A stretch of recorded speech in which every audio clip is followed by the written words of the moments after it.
அனைவருக்கும் வணக்கம். நான் உங்கள் நந்தினி, வேலூரிலிருந்து. நாம் இன்னைக்கு ஓம் சாண்டிங்கை பற்றி பார்க்க போகிறோம். வாங்க நம்ம வீடியோக்குள்ளே போகலாம்.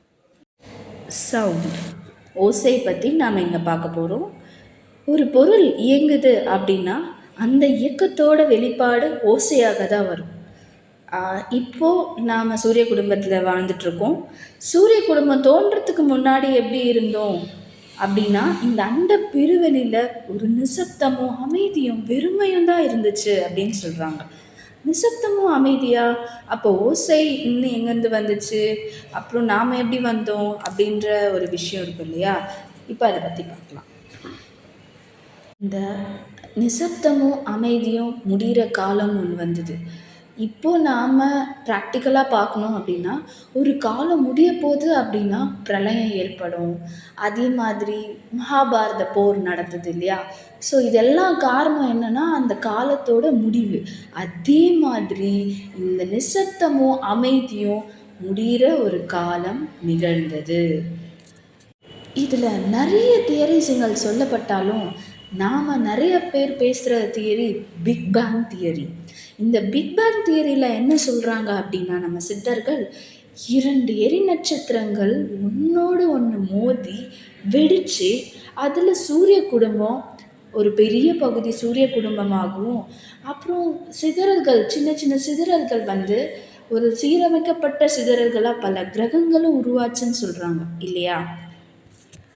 நாம் ஃபஸ்ட்டே பார்த்தோம் இல்லையா, ஒரு பொருள் இயங்குது அப்படின்னா அந்த இயக்கத்தோட வெளிப்பாடு ஓசையாக தான் வரும். இந்த 2 எரி நட்சத்திரங்கள் வெடித்து சிதறிய அந்த வினாடியில் கோடியில் ஒரு பங்கு மிகுதியான நேரத்தில் ஓம் என்னும் பிரணவம் பிறந்தது அப்படின்னு சித்தர்களின் வாக்கு.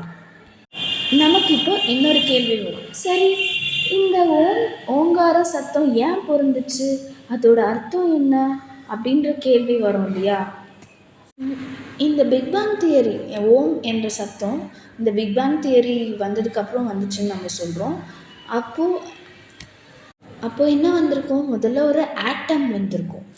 ஆட்டம் நம்ம அண்டத்தில் இருக்கிறது தான் நம்ம பிண்டத்தில் இருக்குன்னு எல்லாரும் சொல்லியிருக்காங்க, சித்தர்கள் சொல்லியிருக்காங்க.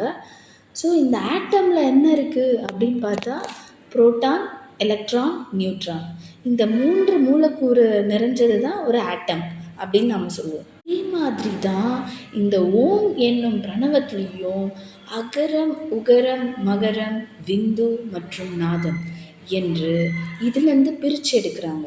அதில் அகரம், உகரம்,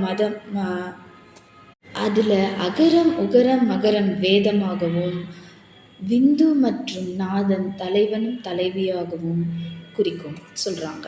இந்த ஓங்காரத்துக்கான ஆற்றல் இறைவனுக்கு உண்டான சத்தம் அப்படின்னு சொல்கிறாங்க. அது அப்படி சத்தமாகவே இறைவனுக்கு உகந்ததாக இருக்கும் அப்படின்ற கேள்வி வரும் இல்லையா? ஃபார் எக்ஸாம்பிள், நாம் ஒரு சத்தம், ஏதோ ஒரு சவுண்ட் வருது, சம் மியூசிக்ஸ் வருது, அப்போது நமக்கு ஒரு நினைவுகளுக்கு கொண்டு போகும் இல்லையா? ஏன்னா சத்தத்துக்கு ஒரு ஆற்றல் உண்டு. அதே மாதிரி தான் ஓம் என்னும் பிரணவம் இறைவனுக்கும் உண்டான சத்தம் அப்படின்னு சித்தர்களோட வாக்கு. ஓங்காரம் என்பது வெறும் ஓசையாக மட்டும் இல்லை, அது ஒரு ஏக வஸ்து.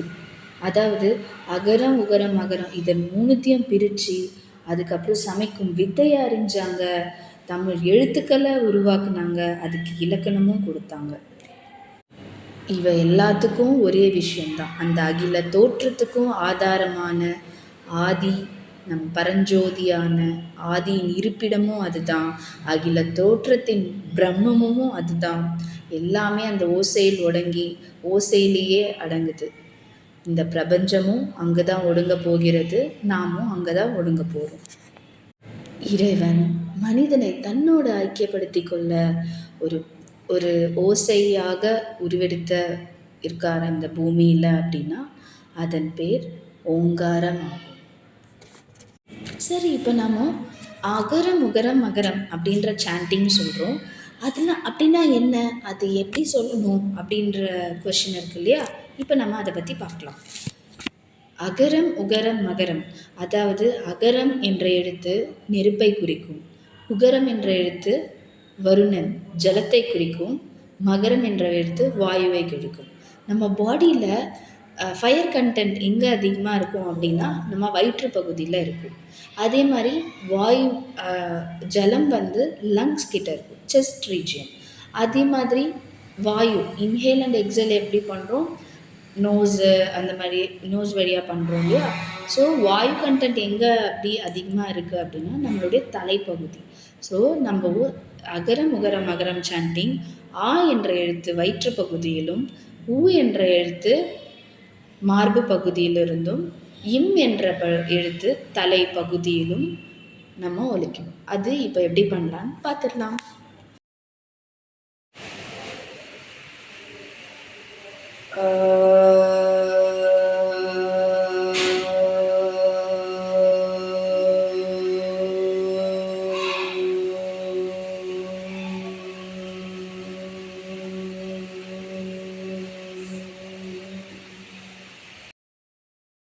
அனந்த கோடி அன்புகள், எல்லா புகழும் இறைவனுக்கே. நன்றி.